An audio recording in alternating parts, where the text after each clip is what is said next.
Hello guys, welcome to your channel which is Science Engineers. This is Sushant. We have been uploading videos for the MHCT section for the 2020 year for the mathematics part, and today we are going to be taking up the topic which is application of derivatives. So people who are new to the channel, please do subscribe to our channel, please do like our videos and do share it with your friends. From this particular video we'll be starting up a new segment wherein we'll be asking you a couple of questions and you have to just post in the comment section what the answer might be according to you. That particular question will be then solved in the next video so that you can just verify whether you're right or wrong. So all the students who get their answers right will be getting a shout out in the next video. So keep learning, keep watching, and happy learning. So let's start with the video.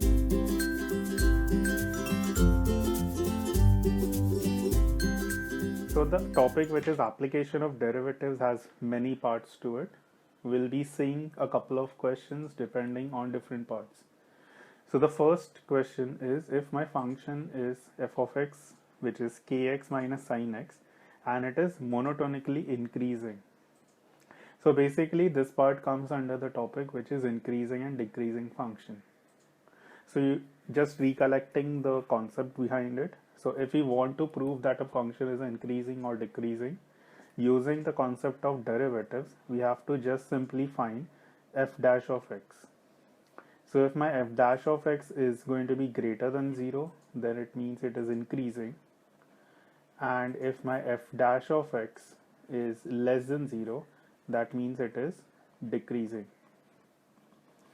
So here they are asking us a monotonically increasing function. Monotonically means it will always have an increasing value. It will not be a constant value. It will always keep on increasing. That is what is monotonically increasing. So let us take the function and we just need to find the derivative. So taking the derivative of the function, so we just find f dash of x, which is derivative of function. So kx is going to be k, because k is constant and x derivative is 1, minus we have sin x. So sin x derivative is nothing but cos x. So I need to then go for the question which is increasing. So since it is asking us for increasing of the function, the increasing condition for the function, that means I have to go for f dash of x greater than 0. So this gives us, that is k minus cos x should be greater than 0. That means k should be greater than cos x. So now if we just check the solution, the options, basically you can see that the options are not having the term which is cos x. So basically what you have to understand is you have to find the maximum value which cos x has, because my k should always be greater than this cos x value. So it should be greater than the maximum value which cos x will have. So as you can know that the range of cos x is between -1 and 1. It always stays between -1 and 1. So that means the maximum value it can have is 1. So that means k should be greater than the maximum value of cos x. So that is 1. So that means it's option. Going to the next question, the function f is defined by the function f of x, which is 4x raised to 4 minus 2x plus 1, and it is increasing 4. So again I have to check for the increasing condition. So now just let us take the function and directly taking the derivative of the function. So I'll be getting this is equal to 16x cube minus 2. So I need that the function should be increasing. So that means this thing should be greater than 0. So from this what we'll do is my 16, I'm going to be dividing this equation by 16. So 16 is a positive number, so division by a positive number will not do any changes to the sign. You have to always recollect or remember the concept that whenever you are dividing or multiplying with a negative number, the sign changes. That means the greater than becomes less than. So here we are going to be dividing by 16. So this becomes x cube minus 1 by 8. So I'm just writing that 1 by 8 as 2 cube. So this is greater than 0. So you can see that this is of the form a cube minus b cube. So a cube minus b cube can be written as a minus b into a square plus ab. So that is nothing but x by 2 plus it is going to be b square. So that's 1 by 2 square. So that's 4. This thing should be greater than 0. So now this particular thing, if you just understand that it is not going to be having any perfect roots, or it's not going to be having any real roots basically. So you cannot split this up. You have to keep it as it is. Because there are two factors which are present over here. I have to find what is going to make this particular product greater than 0. Now since we cannot split this up because it's not having any real values as such, the x is not having any real values, so we have to only consider this thing. So that means x is, that is x minus half is greater than 0, that means x is greater than half. So this is the condition which we are getting.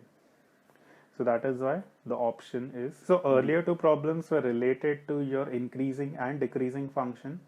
Moving ahead with the third question. It is stating that the distance s, which is traveled by a particle moving on a straight line in time t seconds, is given by this equation. Then the initial velocity of the particle is. So now this particular topic is related to your physics, or basically where you have the velocities, you have the acceleration, those concepts will be coming into picture. Now they have given that the particle's position or the distance traveled by the particle is given by this equation where it is function of time t. So I need to find the velocity, the initial velocity. So you know the concept, that is if I take the derivative of the displacement or the distance traveled, I'll be getting the velocity. So we are using velocity is nothing but ds by dt, that is derivative of the s function with respect to time. So if I am taking derivative of this with respect to time, I'll be getting 6t square minus 18t plus 12. So now they are asking us the initial velocity. So you have to understand that initial thing is always related with time. That means when time is 0, that is the starting point, what is going to be the value of velocity? That is what initial velocity means. So basically I have to substitute the value of t is equal to 0. So I have to find the velocity at t is equal to 0. So you can see, so when you're substituting t is equal to 0, you get only 12. So that is v naught is 12. That is initial velocity is 12. So that's nothing but your options. So you can see that basically this particular question is related to your physics. So a little bit understanding of physics concepts is very much important. Moving ahead with the second question, which is also a part of physics only. You have a missile which is fired from the ground level, which rises x meters vertically upwards in time t. When x is equal to this much, the maximum height reached is. So now even if this question is related to your physical concept or physics concept, you have to understand they are asking us basically the maximum height. Now in this case my x is nothing but the rise of the missile from the ground level. That means it's basically calculating the height. So if you want to maximize height, so it's basically the problem which is related to your maxima and minima. So getting to the concept, that is for maxima and minima. So let us say if I have a function f, which is f of x, let us say, and I need to find what is the maximum and minimum value. So what I have to do is I have to basically find the first derivative of the function. I have to equate it to 0. I have to find the roots of this equation. Once I find the roots, let us say x naught is one of the roots I'm getting, and x1 and so on are the roots of this particular equation. I find the second derivative, that is f double dash, and I substitute these values in it. So then you see what is the sign of this particular function, that is the double derivative. If it is negative, then that particular root is going to be having maximum value at that point. If it is positive, then it is going to be having minimum value. For equal to 0, that's a different concept, so we'll not go into the details of it right now. So you have to just remember that you have to find the first derivative and then you have to find the second derivative. Finding the first derivative, you have to find the roots, and for that particular root you have to see the double derivative term, whether it is having a negative value or a positive value. So going to the question, so let us find the first thing, that is dx by dt. So we are finding the derivative of this, so it becomes 100 minus 25t. From here we'll be finding the roots of this equation. Now by roots we basically mean we have to equate it to 0.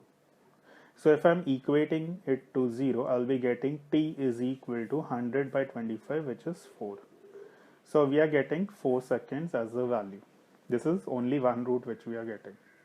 So I need to just check whether this particular root is maxima or minima. It has to be maxima because we have to find a maximum height.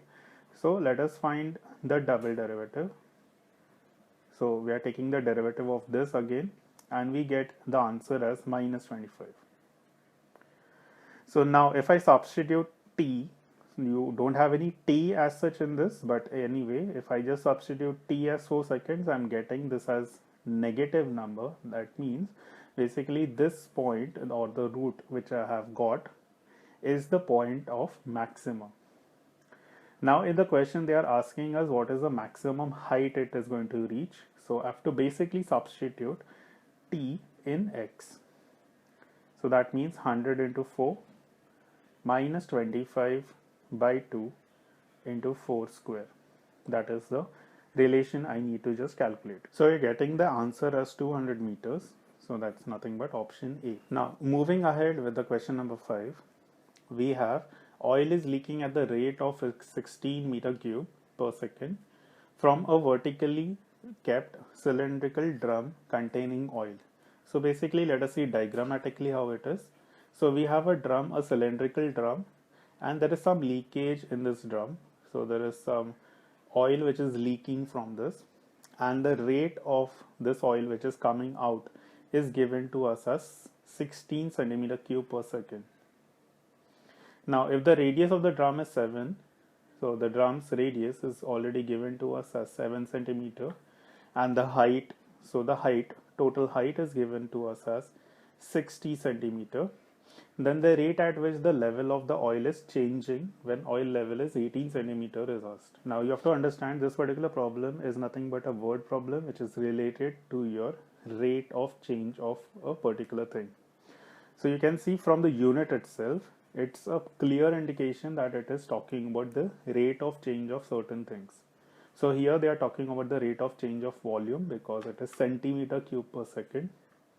And in the question they are asking us the rate at which the level of oil is changing. That means it is the rate of change of height. So you have to understand the physically what is happening. As the oil is going to be leaking, let us imagine that initially the oil level was at the top, that is the entire drum was full, and then it started leaking. So as it goes on leaking, it's obviously going to be the oil content is going to be reducing, and the reduction in the oil content is going to be shown in the height because the height is going to be decreasing. So I need to find what is the rate at which this height is going to be decreasing at this point, that is when the height is 18. So whenever this type of questions is asked, you have to first see what is given, and then accordingly you will be getting the relationship which is asked. So the given part is volume, so I need to find the volume of the cylinder. That means it's the formula which is basically it's nothing but pi r square h. Now in this there are going to be various terms, and you have to understand which is going to be constant and which is going to be variable. So in this you can see that the radius is not changing because the drum is remaining as such. As we had just explained, the height is changing, so that is what the change is. So h is basically the variable, and the radius is nothing but a constant term. So only, and another variable is nothing but the volume, which is obviously given to us. So what we have to do is basically we have to take derivative of this thing with respect to time t. So we'll be getting this as dv by dt is equal to, so pi is constant, r square is constant, so those terms goes outside, and we have dh by dt. So now dh by dt is basically going to be equal to 1 by pi r square dv by dt. So if I just substitute now, because my radius is given to us, so I will be just substituting the radius. So that is 7 square, so that's 49 pi. And we have the dv by dt, so that dv by dt is given to us as 16. Now in these terms you have to always see the unit, so this is also centimeter, this is also centimeter, so we can just simply substitute those values. So this is nothing but the height, which is the rate of change of height. Now in this there is also one more thing which we have to understand, that since the oil is leaking, so obviously the height is decreasing. So the height change, the change of height with respect to time, it's going to be negative. So negative means that the height is basically decreasing. We cannot have a positive value. Positive means that the height is going to be increasing. In this case, we have to have a negative value, because it's the rate of leaking. So actually dv by dt, which is given to us, is having a negative value. That is what the concept is. So we have the answer, which is minus 16 by 49 pi. So that's nothing but A. Going to the next one, which is of the same type, that is the radius of the soap bubble is increasing at the rate of 0.2 centimeter per second. Then the rate of increase of its surface area when radius is 4 centimeter is asked. So they have given the radius rate, that is dr by dt, is given to us as 0.2 centimeter per second. So they are asking us what is the surface area increase rate. So I need to find the surface area. So we know that the soap bubble is a sphere, so it's basically the surface area of the sphere, so which is nothing but 4 pi r square. So I will just find the derivative of this with respect to time t. So ds by dt is what we need to find. So ds by dt is nothing but it's going to be 8 pi r dr by dt. So we just need to substitute the values now. So we have 8 pi r is given to us as 4, because I need to find the rate increase when radius is 4. And dr by dt is given to us as 0.2. So this is a calculation which we need to do. So you can see it is nothing but clearly 6.4 pi centimeter square per second, which is nothing but your options. Now going to the next question. The question is the points on the curve y is equal to where the tangents are parallel to x-axis. So from this you can see that they are asking us basically about the concept of tangents and normals. So we know that a particular curve, when we find the derivative of that particular curve, we basically get the slope of the tangent. That means if I find dy by dx, that is derivative of y with respect to x, that dy by dx graphically is nothing but the slope of the tangent. So let us just find dy by dx. So dy by dx, that is derivative of y with respect to x, is going to be 3x square minus 2x minus 1. So I need to find where the tangents are parallel to x-axis. So we know that anything which is parallel to x-axis has a slope which is equal to 0. And since my dy by dx is nothing but the slope of the tangent, so basically the tangent which is parallel to x-axis will make this thing equal to 0. So after that I need to just find the values of x for which it is going to be 0. That means I need to find the roots of this quadratic equation. So when we are solving this, you can see that the product is nothing but minus 1. So product is minus 3, and you need the addition as minus 2. So that is only possible when we do minus 3 plus 1. So this becomes 3x square minus 3x plus 1x minus 1 is 0. So we get 3x common, x minus 1 plus 1 common, x minus 1. So this becomes 3x plus 1 into x minus 1.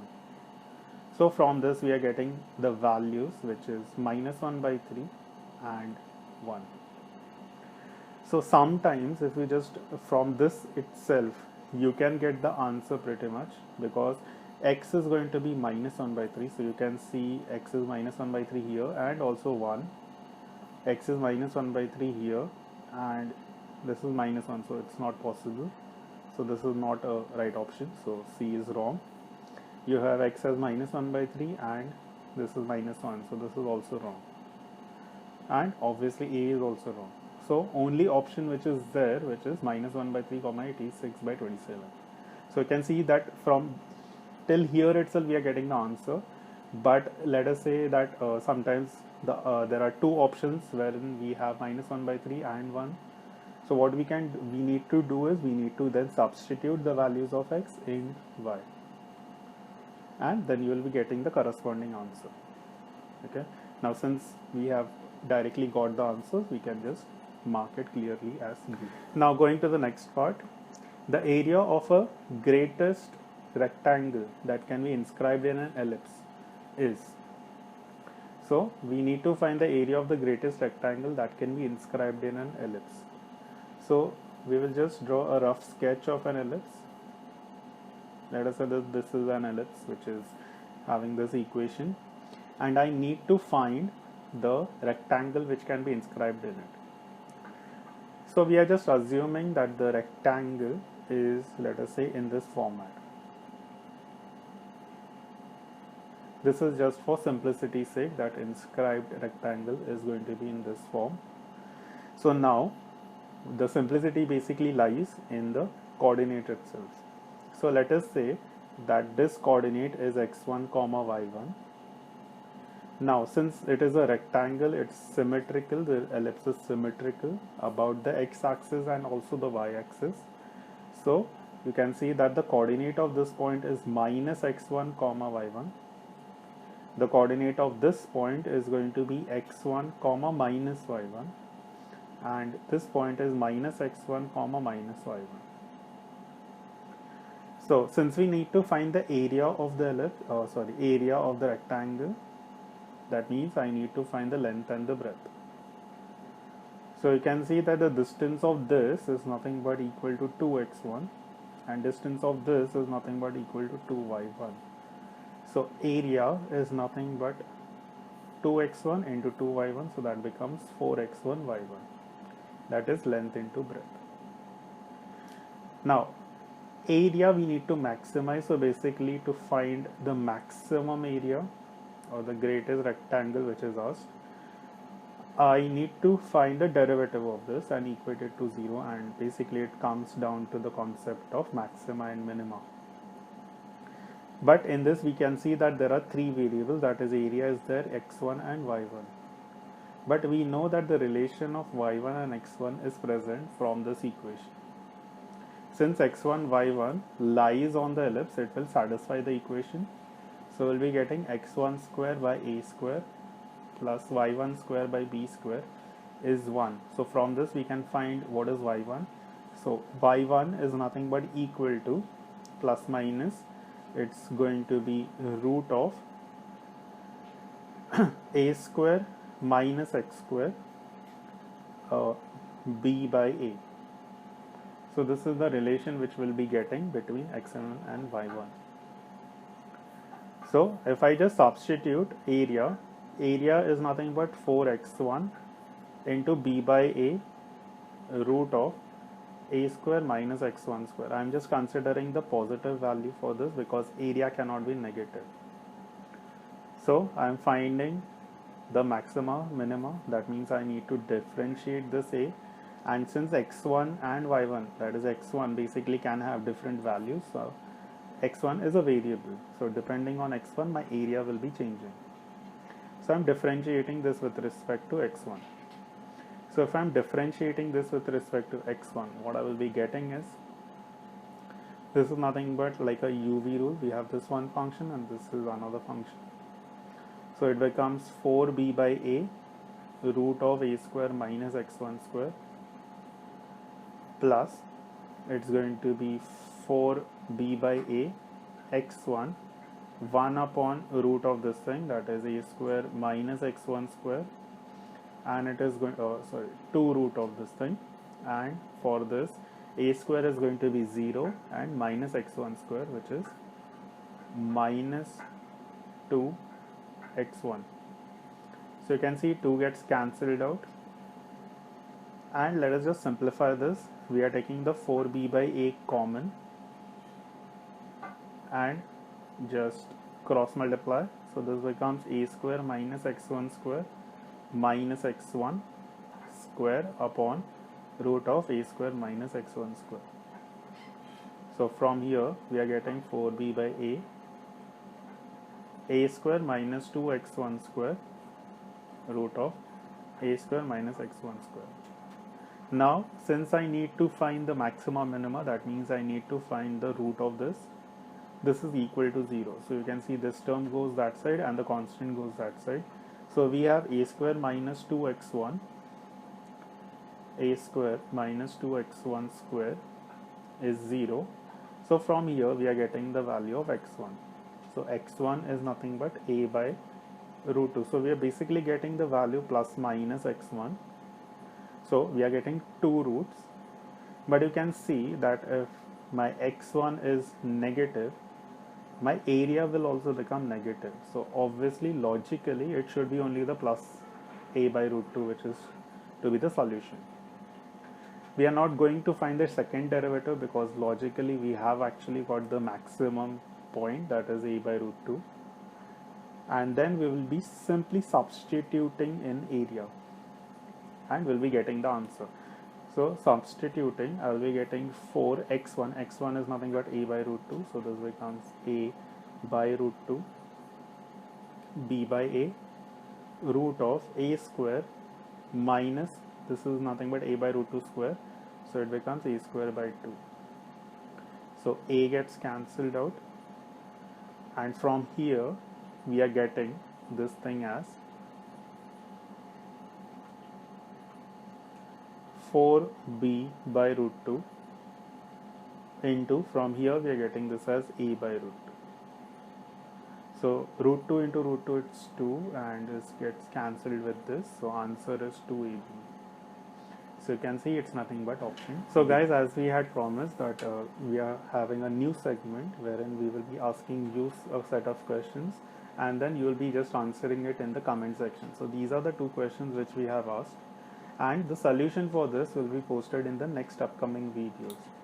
So till then you can just simply solve it, try to solve it, and just post whatever answers you're getting, whatever answers you feel are the right options.